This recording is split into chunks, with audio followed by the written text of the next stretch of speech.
بارے میں آج کا عمل ہے۔ السلام علیکم ورحمۃ اللہ وبرکاتہ۔ آپ دیکھ رہے ہیں ہمارا یوٹیوب چینل، امید ہے آپ سب خیریت سے ہوں گے۔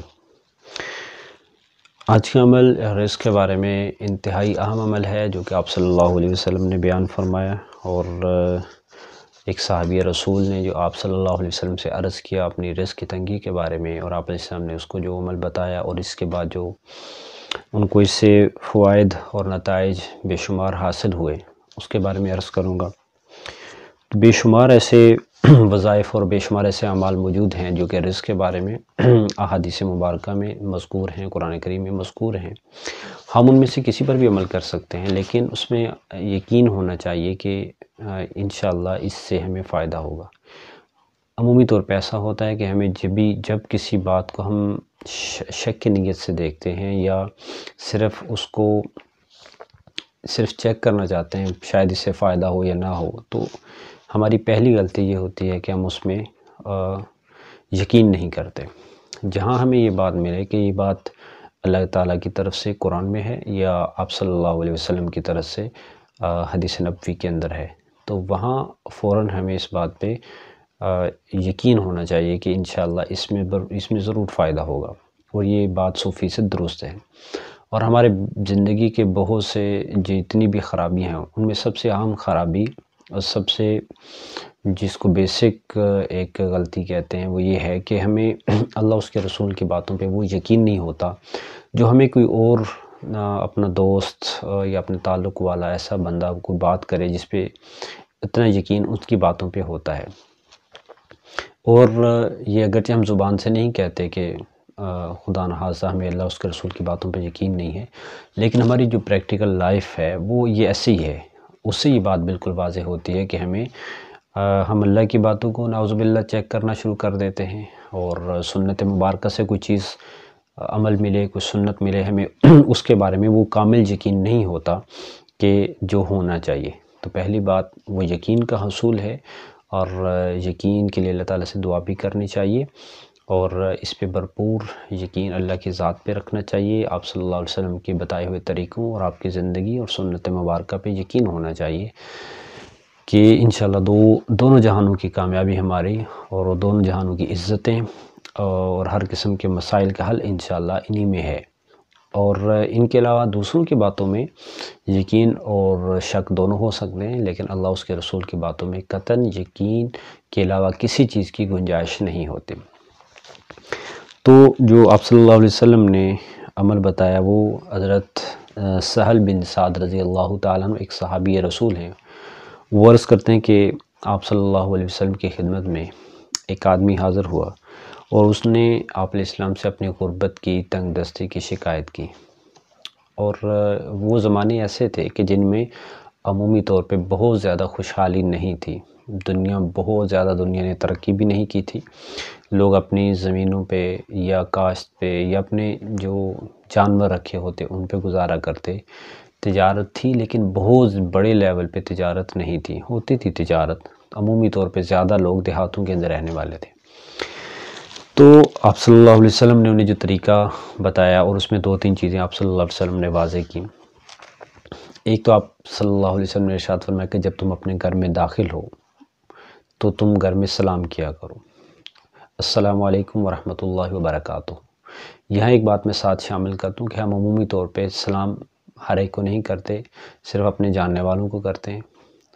ہر ایک کو سلام کرنا چاہیے، اور سلام صرف سلام نہیں کہتے، بلکہ السلام علیکم یہ پورے لفظ ہیں، اور مکمل اگر کہا جائے تو السلام علیکم ورحمۃ اللہ وبرکاتہ، اس کو مکمل کرنا چاہیے۔ اس پہ اللہ تعالیٰ کی طرف سے 30 نیکیاں ملتی ہیں۔ تو آپ علیہ السلام نے جو ان کو تلقین کی کہ جب تم گھر میں داخل ہو تو گھر میں سلام کیا کرو، اور اس کا میں عرض کر دوں کہ اگر گھر میں کوئی بھی نہیں ہے تو پھر بھی سلام کرنا چاہیے۔ گھر میں ہمارے بہت سے اللہ تعالیٰ کی طرف سے جو حفاظتی نظام ہوتا ہے، اس میں فرشتے ہوتے ہیں، اور گھر میں جو شیاطین موجود ہوتے ہیں وہ سلام کی برکت سے گھر سے نکل جاتے ہیں۔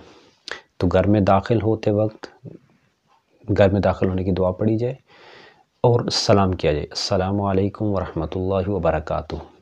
اگر کوئی بھی نہیں ہے تو قطعاً اس میں کوئی حرج نہیں ہے، اس کا فائدہ ضرور ہے، اور آپ خود بھی پڑھ سکتے ہیں۔ کوئی جواب نہیں دے آپ کہیں السلام علینا وعلی عباد اللہ الصالحین، آپ خود بھی جواب یہ دے سکتے ہیں۔ دوسرے نمبر پہ آپ صلی اللہ علیہ وسلم پر درود بھیجنا ہے۔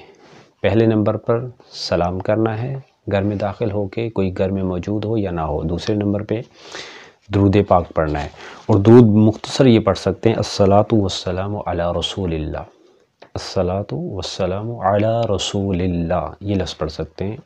یہ اس میں آپ علیہ السلام پر درود و سلام بھیجا گیا ہے۔ یہ اس کے علاوہ درود ابراہیمی پڑھ سکتے ہیں، یہ اس کے علاوہ کوئی بھی مختصر درود پڑھ سکتے ہیں۔ تو درود پاک آپ صلی اللہ علیہ وسلم پر۔ اس کے بعد تیسرے نمبر پر سورہ اخلاص، قل هو اللہ احد اللہ الصمد لم یلد ولم یولد ولم یکن لہ کفوا احد، تیسرے نمبر پر یہ سورہ اخلاص ایک دفعہ پڑھنی ہے۔